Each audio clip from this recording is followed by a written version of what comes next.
to Nation Up Podcation Daily Podcast. I'm O'Shea. Make sure you guys hit that like and subscribe button.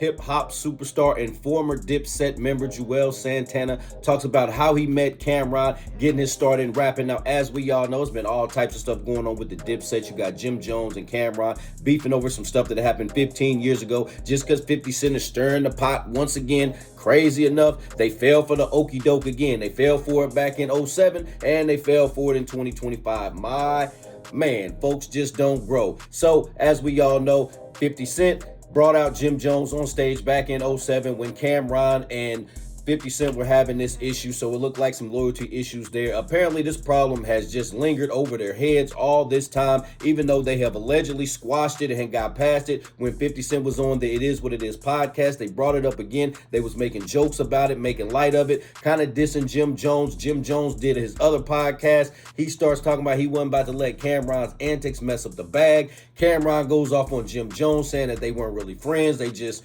met during the rap time, just all this kind of unnecessary stuff. Well, Juelz Santana talks about him meeting up with Cameron when he was young, how he got his start in rap. Let's take a look at this clip from Juelz Santana. Oh man, my cousin Tobe, shout out to Tobe. I tell this story so much, it's like, but he was telling Cam about me. He used to go to school with Cam. He had been telling Cam about me for a minute. Cam was, busy running around. He had been tasting this fame and stardom, so he didn't get a chance to get with me. He was asleep in the car one day. My cousin was driving him around, and he just drove him to my block. And just like this, on the porch. You know what I'm saying? I hopped off the porch early. I came, Cam was parked in the car. I got in the car, he was asleep, he woke up. I rapped for him. I didn't really know if he liked it because he had woke up out of his sleep, so I didn't really know if he was feeling it. But next week he called me to the studio. He had put me on like 2 songs on his album.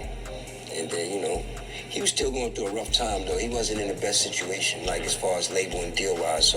But I stuck it out with him. We stuck it out for about 2 or 3 years before we got with Dame and Rockefeller, and we did Old Boy and Hey Ma, and then it was like, yeah. All right, there you have it. So he says he started rapping for Cameron after Cameron pulled up. Cameron was asleep in the car. He woke him up, started rapping for him, and ever since then, they've been down. Man, see, it's stories like that. This is the reason why I don't want to see the Dipset messed up. I'm sure Jim Jones and Cameron have a similar story. I don't know why these dudes even have these issues. Shout out to Juelz because he hasn't picked a side. He's friends with Cam. He's friends with Jim. He's not playing that game, and I got mad respect for that. Nation, what do you think about Juelz Santana's comments? Do you think Jim Jones and Cameron will ever reconcile? Do you think we will ever get a Dipset reunion album? Nation, let me know in the comment section down below. Make sure you all hit that like and subscribe button on your way out. What up, This is DJ Michael Watts, and when I'm not in the Switch House, I'm hanging out with my dog, DJ Last Name Song. Girl,